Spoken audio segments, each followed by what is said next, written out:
आज सुबह 8:30 बजे बीजेपी अपना मैनिफेस्टो जारी करेगी। बीजेपी मुख्यालय में पीएम मोदी की मौजूदगी में संकल्प पत्र जारी किया जाएगा और इस दौरान बीजेपी के अध्यक्ष जेपी नड्डा, गृह मंत्री अमित शाह, संकल्प पत्र कमेटी के अध्यक्ष राजनाथ सिंह समेत कई वरिष्ठ पदाधिकारी मौजूद रहने वाले हैं। आज अंबेडकर जयंती भी है, इसके अलावा नवरात्रि भी चल रहे हैं। घोषणा पत्र के लिए आज के दिन का चयन विशेष माना जा रहा है और बताया जा रहा है कि बहुत सोच समझकर आज की तारीख तय की गई है। तो आज बीजेपी अपना मैनिफेस्टो जारी करेगी और अपने घोषणा पत्र में किन किन चीजों को शामिल किया जाता है, कौन कौन से वर्ग को साधा जाता है, ये देखना होगा। बताया जा रहा है महिलाएं, युवा, किसान, ये तमाम वो वर्ग जिन्हें साधने की पूरी कोशिश यहां पर अपने मैनिफेस्टो के जरिए भारतीय जनता पार्टी करेगी और पीएम की मौजूदगी में मैनिफेस्टो जारी किया जाएगा। जेपी नड्डा भी मौजूद रहेंगे, राष्ट्रीय अध्यक्ष।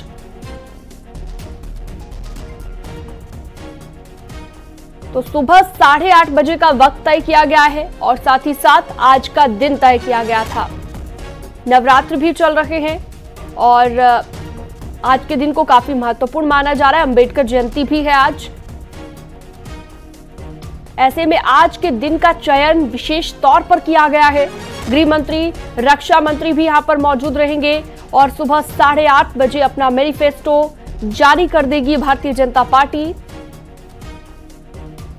अपने मैनिफेस्टो में किन किन चीजों को शामिल किया जाता है ये देखना होगा, क्योंकि पहले भी भारतीय जनता पार्टी ने जिस तरह अपने पुराने मैनिफेस्टो में पिछले बार जो मैनिफेस्टो जारी किया था उसमें जिन जिन चीजों को अपने घोषणा पत्र में शामिल किया गया था उन पर काम किया और उन वादों को पूरा करने का भी काम किया है। अनूप गुप्ता हमारे साथ दिल्ली से जुड़ गए हैं ज्यादा जानकारी बातचीत के लिए।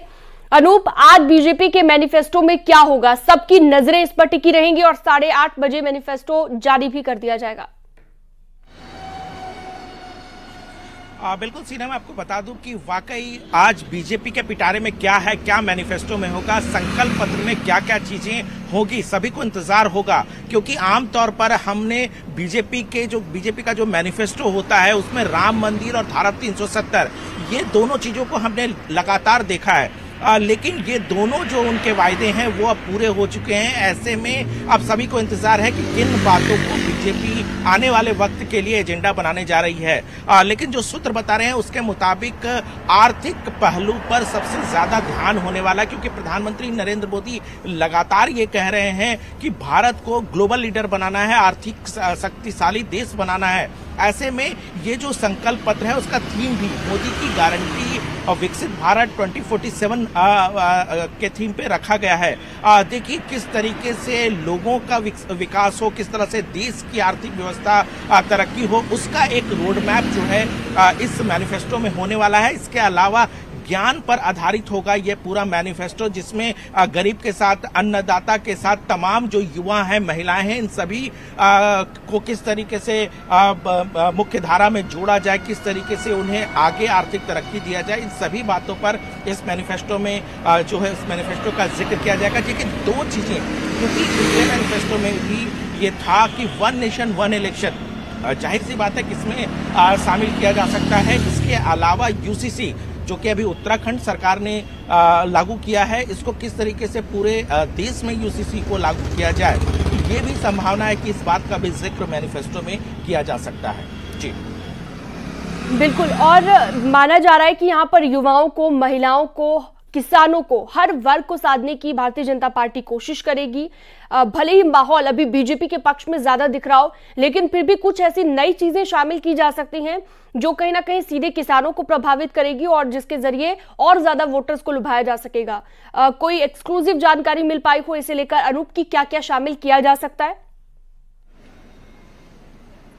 देखिए, आपको बता दूं कि जिस तरह से आपने कहा कि चाहे वो युवाओं की बात करें या फिर अन्नदाताओं की बात करें, देखिए किसानों को किस तरीके से आर्थिक रूप से प्रगति हो, जिस तरह से पिछले सरकार में किसान सम्मान निधि जो कि एक साल में 6,000 रुपए मिलते हैं, जाहिर सी बात है कि इसकी संभावना ज्यादा है कि इसके राशि को बढ़ाने का संकल्प इस संकल्प पत्र में लिया जाए। इसके अलावा महिलाओं को लेकर के कुछ नई योजनाओं को भी इस संकल्प पत्र में समाहित किया जा सकता है। इसके अलावा जो देखिए हेल्थ इंश्योरेंस एक बहुत बड़ा फैक्टर है, स्वास्थ्य सेवा को किस तरीके से उसके दायरे को बढ़ाया जाए, तो ये तमाम मसले हैं जो एक कुल बनाता है। एक तरफ आर्थिक प्रगति जो है वो बीजेपी की सोच है कि ग्लोबल लीडर किस तरीके से बना जाए, दूसरी तरफ जो गरीब हैं, जो पिछड़े वर्ग के लोग हैं, उनको किस तरीके से समाज में जो है मुख्य धारा से जोड़ा जाए। तो ये दोनों चीजों को इस मैनिफेस्टो में शामिल किया जाएगा और बाकायदा इसके लिए बहुत बीजेपी ने तैयारी की है। जिस तरीके से लोगों से सुझाव मांगे हैं, हमने देखा कि तमाम जो लोकसभा क्षेत्र हैं, विधानसभा क्षेत्र हैं, वहां से मांगा गया है। प्रधानमंत्री नमो ऐप पर सुझाव मांगे, इन सभी बातों को समाहित करके इस मैनिफेस्टो में शामिल किया गया है और सभी को इंतजार रहेगा कि क्या क्या चीजें इस मैनिफेस्टो में रहता है। जी बिल्कुल, और हमने अनूप देखा है कि पिछली बार मैनिफेस्टो में जो चीजें शामिल की गई हो, चाहे वो धारा 370 की बात हो और भी कई ऐसी चीजें शामिल की गई थी जिन पर काम भी किया भारतीय जनता पार्टी ने और जिन्हें पूरा करने का भी काम किया, चाहे वो सीए लागू करने की बात हो, ऐसी कई चीजें शामिल की गई थी। तो माना जा सकता है कि इस बार भी बीजेपी अपने मैनिफेस्टो में कुछ ऐसी नई चीजें शामिल कर सकती है जिन पर आगे भारतीय जनता पार्टी को लगता है कि काम किया जाना चाहिए।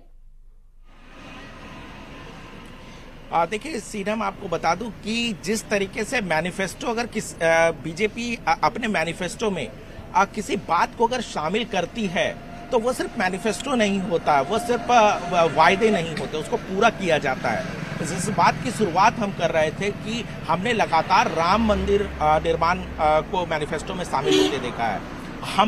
हमने धारा 370 खत्म करने को लेकर के मैनिफेस्टो में शामिल होते देखा है। विपक्षी पार्टियां लगातार इस पर बीजेपी पर सवाल करती रही है कि क्या इस सारी बातें हो जाएगी, लेकिन बीजेपी ने उसे पूरा किया। तो जाहिर सी बात है कि बीजेपी उन बातों को मैनिफेस्टो में रखती है जिन बातों को वो पूरा करती है।